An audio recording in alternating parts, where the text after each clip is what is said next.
Okay बालको, तो आज हम सेक्शन बी शुरू करते हैं और सेक्शन ए का जो वीडियो है वो अपलोड हो चुका है। तो आप जाके डिस्क्रिप्शन में मैं लिंक डाल दूंगा और आई बटन में डाल दूंगा, तो वहां से सबसे पहले सेक्शन ए देख लेना जो एमसीक्यू वाला पोर्शन है, उसके बाद सेक्शन बी पे आना। ठीक है, तो सेक्शन बी में कितने क्वेश्चन है अपन के? सेक्शन बी में टोटल है 21, 22, 23, 24, 25 5 क्वेश्चन है, पर हमारे पास 2 और के क्वेश्चन है, तो टोटल मिला के 7 क्वेश्चन हो जाते हैं और हम इस 7 क्वेश्चन की सबसे पहले बात करते हैं। तो शुरू करते हैं क्वेश्चन नंबर 21 से। देखो 21 में क्या है कि 29x plus 51y equal to 499, ये हमारा एक इक्वेशन है। और दूसरा इक्वेशन दे रखा है हमें 51x plus 49y equal to 501। देखो अब तुम क्या करोगे, अगर तुम इसमें एलिमिनेशन या सब्स्टिट्यूशन कोई भी मेथड डालने की कोशिश करते हो और सॉल्व करते हो, कैलकुलेशन बहुत लंबा जाएगा। ऐसे खास क्वेश्चन के लिए किसमें, जैसे x के पास 49 है, यहाँ पे y के पास 49 हो गया, यहाँ पे y के पास 51 है, यहाँ पे x के पास 51 हो गया। ऐसे खास क्वेश्चन को सॉल्व करने से पहले इस इक्वेशन को 1 मानो और इस इक्वेशन को 2। इस इक्वेशन में सबसे पहले 1 और 2 को जोड़ दिया करो हमेशा, अगर ऐसा सिचुएशन बनती है तो क्या होगा? 49x और 51x, 49x और 51x जोड़ोगे तो कितना हो जाएगा? 100x प्लस 51y और 49y, 51y और 49 को जोड़ोगे तो हो जाएगा 100y। और 499 और 501, 499 और 501 जोड़ोगे तो हो जाएगा 1000। यहां से 100 कॉमन निकल जाएगा, अंदर बचेगा x plus Y equal to 1000। 1 0 से 0 गया, x प्लस वाई बराबर क्या हो गया? 10। ये हमारी पहली इक्वेशन बनेगी। दूसरी इक्वेशन के लिए क्या करो, सेकंड में से फर्स्ट को माइनस कर दो, तो 51x में से 49x जाएगा तो क्या बचेगा? 2x 49 में से 51y, 49 में से 51y जाएगा तो बचेगा -2y। और 501 में से 499 जाएगा तो बचेगा 2, कॉमन निकाल लो 2, x minus Y equal to 2, 2 से 2 गया, बचा 1 तो x minus Y equal to क्या आ गया? 1। तो ये मेरी फर्स्ट इक्वेशन, ये मेरी न्यू इक्वेशन बन गई थर्ड, और ये बन गई हमारी फोर्थ। अब कोई भी मेथड यूज कर लो, सब्स्टिट्यूशन एलिमिनेशन, मैं काम करता हूँ एलिमिनेशन मेथड यूज करता हूँ, इन दोनों को जोड़ देता हूँ। तो जैसे ही जोड़ूंगा तो क्या होगा? थर्ड और फोर्थ को ऐड कर दो, थर्ड प्लस फोर्थ को ऐड करो तो y से y कट जाएगा, y से y कटेगा और x जुड़ के क्या हो जाएगा? 2x। और 10 और 1 जुड़ के कितना हो जाएगा? 11। तो x इक्वल टू आएगा 11/2। अब ये 11/2 कहीं भी पुट कर दो, यहाँ पुट कर दो, यहाँ पुट कर दो, कहीं भी तुम्हारा सोल्यूशन आ जाएगा। तो हमें दे रखा है x minus Y equal to 1, x की जगह पे 11/2 पुट कर दो, 1 को इधर लाओ तो -1 और ये गया y, तो 11/2 और ये एलसीएम लोगे तो -2 इक्वल टू y। 11 में से 2 गया तो कितना बचा? 9/2। तो x की वैल्यू आई 11/2, y की वैल्यू आई 9/2। ये हमारा सिंपल आसान क्वेश्चन क्लियर है? ठीक है भाई, चलिए आगे बढ़ते हैं और क्वेश्चन नंबर 22 की तरफ बढ़ते हैं। यार दिल्ली का मौसम बड़ा मस्त हो रखा है। अब जो दिल्ली वाले बालक हैं, मस्त चाय उठाओ, पकौड़े भी खाओ और साथ साथ 1 घंटे आज एक्स्ट्रा पढ़ लो। मौसम के बहाने कम से कम 1 घंटे एक्स्ट्रा पढ़ाई भी हो जाएगी, गर्मी भी आज कम है। ठीक है, क्वेश्चन नंबर 22 ट्रायंगल्स का क्वेश्चन है। और क्वेश्चन में क्या दे रखा है? ऐसा आपका एक डायग्राम बना हुआ है, पहले डायग्राम बना ले,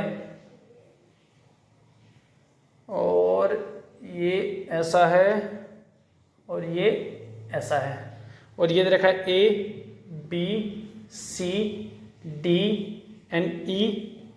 ये एंगल आपको 2 दे रखा है और ये एंगल 1 दे रखा है। आपको कुछ चीज गिवन है। पहली क्या गिवन है कि AD अपॉन में AE, AD अपॉन में AE, AC अपॉन में BD है, ये पहली चीज गिवन है। और एंगल 1 इक्वल टू एंगल 2 दे रखा है। ये हमें 2 चीजें गिवन है और हमें प्रूव करना है ट्रायंगल BAE सिमिलर करना है ट्रायंगल CAD के। तो देखो BADE छोटा वाला ट्रायंगल, CAD बड़ा वाला ट्रायंगल, क्लियर है?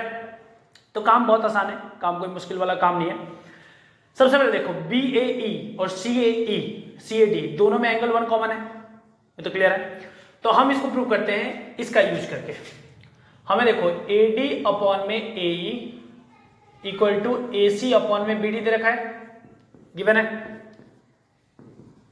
और एंगल 1 इक्वल टू एंगल 2 है, एंगल 1 इक्वल टू एंगल 2 है, तो उनके सामने वाले साइड भी इक्वल हो गए। अगर ये BE को गायब कर दूं तो देखो BAD एक ट्रायंगल बन रहा है और ये एंगल्स इक्वल है, ये एंगल इक्वल है, इनके सामने वाले साइड्स भी इक्वल होंगी, यानी AB इक्वल हो जाएगा किसके?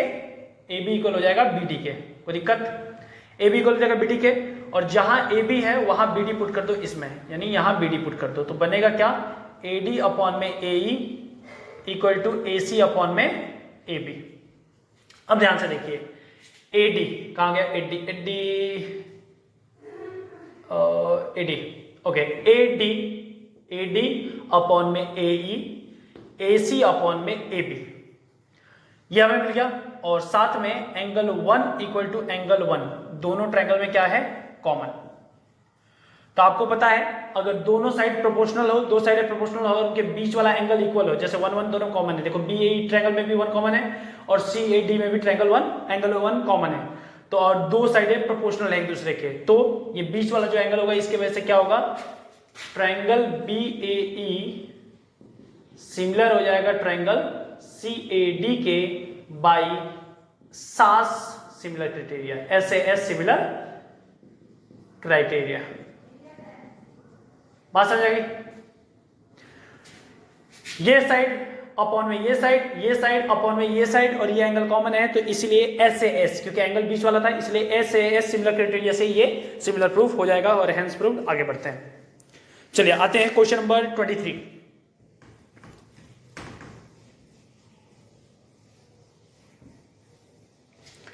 क्वेश्चन नंबर 23 में देखो क्या देखा है, हमें एक डायग्राम दे रखा है, बड़ा सुंदर सुशील है, और ये सर्कल का क्वेश्चन है, और ये ऐसा गया, और यहां पे ये सेंटर O है, ये बाउंड्री पे ऐसा बन रहा है,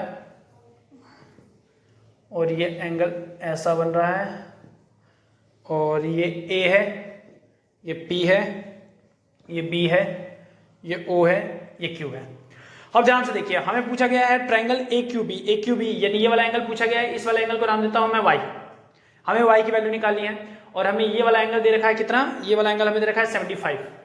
तो सिंपल सी कहानी है, ये जो बन रहा है APBO, ये कैसा बन रहा है, एक क्वाड्रिलेटरल बन रहा है, क्वाड्रिलेटरल के सारे एंगल का सम कितना होता है 360 डिग्री, और इसको मैं मान लेता हूं X।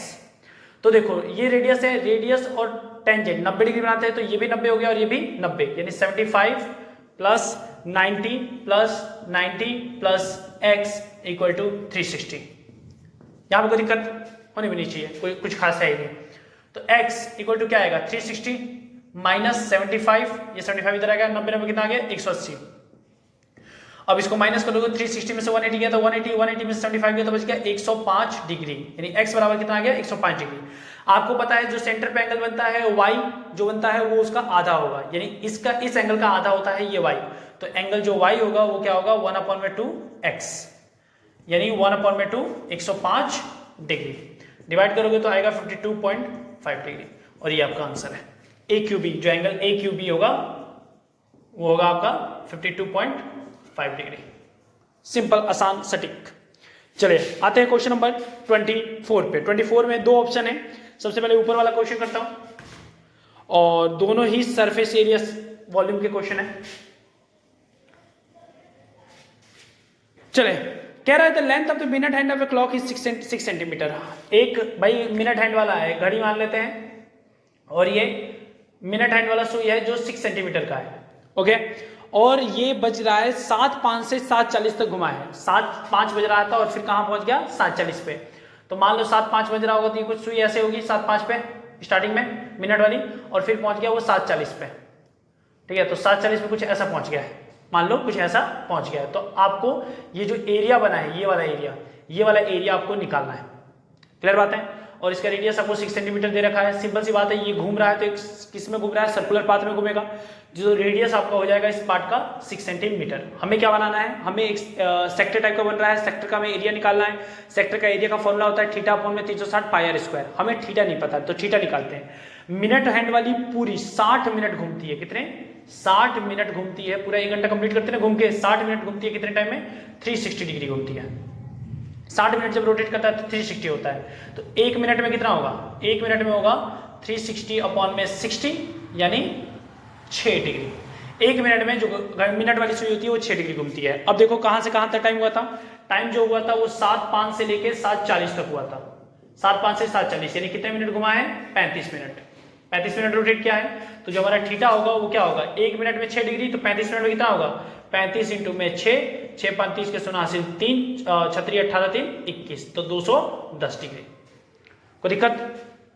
तो थीटा बराबर 210, तो जो एरिया होगा, जो एरिया स्वेप्ट करेगा वो क्या करेगा, थीटा अपॉन में 360 पाई आर स्क्वायर। तो थीटा कितना है अपना 210 अपॉन में 360, पाई की वैल्यू है 22 अपॉन में 7 और आर की वैल्यू है 6 इंटू में 6, आर स्क्वायर है तो 6 इंटू में 6, 6 से ये गया 60 बार में, 6 से गया ये 10 बार में, कोई दिक्कत, 0 से 0 गया, 7 से ये 3 गया, 3 इंटू 22 करोगे तो आएगा 66 सेंटीमीटर स्क्वायर।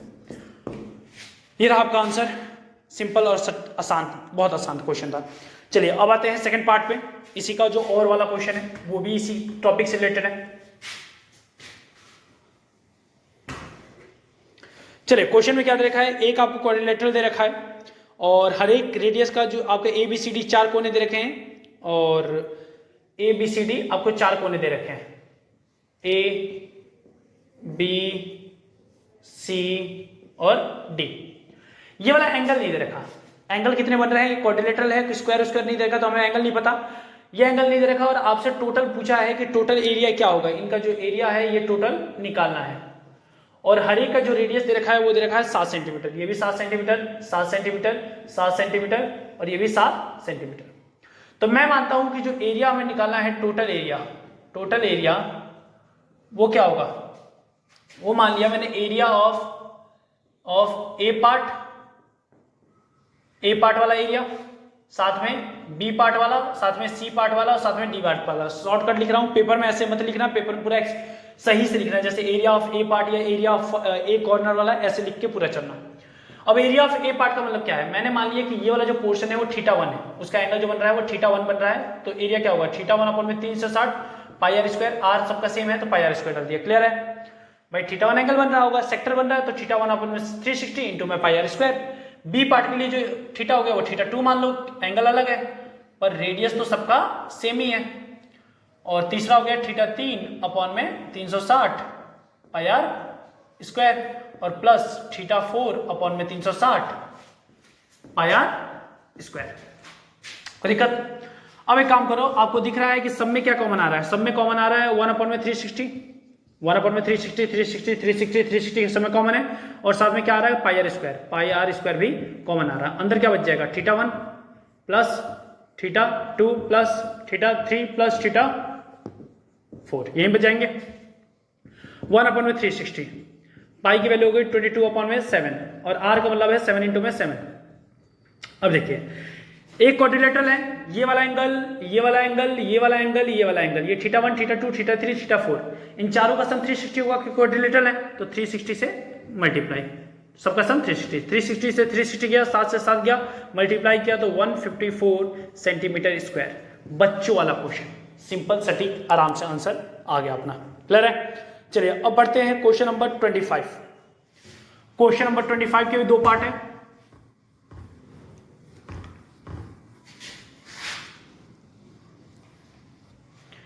क्वेश्चन नंबर 25 के भी दो पार्ट है।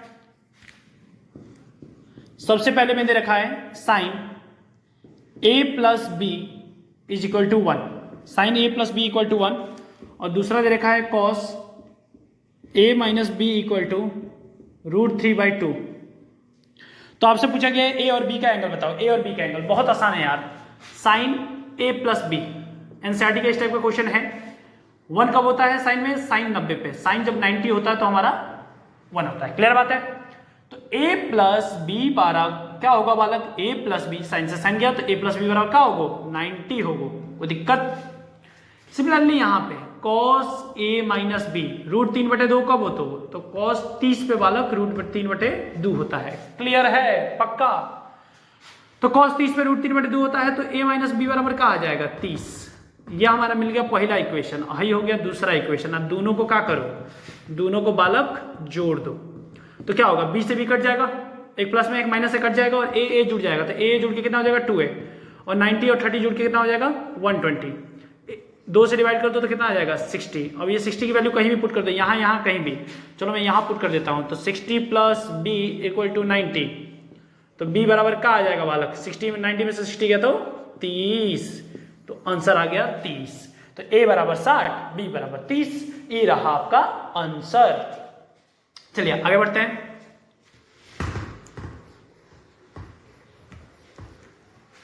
और 25 का ही एक पार्ट है वो अलग करते हैं। क्या दे रखा है क्वेश्चन में? क्वेश्चन में दे रखा है cos theta minus sine theta cos theta plus sine theta is equal to 1 minus √3 1 plus √3।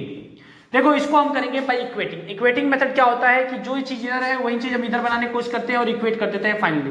तो देखो यहाँ पे 1 है, यहाँ पे हमें 1 चाहिए, तो 1 के लिए हमें क्या करना होगा? कॉस थीटा से डिवाइड। तो न्यूमरेटर डिनोमिनेटर को दोनों को कॉस थीटा से डिवाइड कर दो, डिवाइडेड बाई कॉस थीटा। तो जैसे ही कॉस थीटा से डिवाइड करोगे cos theta upon cos theta 1 हो जाएगा, कहानी खत्म। Sine theta upon cos theta क्या हो जाएगा? tan theta. यहाँ कॉस थीटा से डिवाइड करोगे 1 और यहाँ हो जाएगा tan theta equal to 1 minus √3 1 plus √3। Equate करो, यहाँ 1 यहाँ 1 यहाँ 1 यहाँ 1, यानी tan थीटा इक्वल टू √3 होगा। सिमिलरली अगर इक्वेट करोगे बाई इक्वेटिंग बाई इक्वेटिंग क्या होगा? tan थीटा इक्वल टू क्या आ जाएगा? √3। क्यों? देखो जहां tan थीटा है वहां √3 है, सिंपल सी बात है। तो tan थीटा इक्वल टू √3, तो tan थीटा बराबर क्या होगा? tan 60। तो थीटा बराबर क्या आ गया? 60 डिग्री। और क्वेश्चन खत्म, पैसा हाजिर। आई होप सबको क्लियर हो गया होगा। अगर कोई भी समस्या हो रहा है तो कमेंट सेक्शन में लिख दो, अगले वीडियो में मैं तुम्हें और अच्छे से इसको एक्सप्लेन कर दूंगा। और थर्ड वीडियो में, आने वाली वीडियो में मैं तुम्हें सेक्शन सी, सिमिलरली डी और ई ऐसे ही बारी बारी से तुम्हें पूरा का पूरा अपलोड कर दूंगा एकदम डिटेल सॉल्यूशन के साथ, ताकि तुम्हें अच्छे से समझ में आ जाएगा सैंपल पेपर जो आया है उसका लेवल कैसा है, उसको कैसे सॉल्व करना है और पेपर टाइम पे कैसे कंप्लीट करना है। और ऐसे ही अच्छे कंटेंट्स के लिए, हमारी मेहनत के लिए सब्सक्राइब कर दो हमारा चैनल और शेयर कर दो अपने दोस्तों के साथ। Take care, bye bye.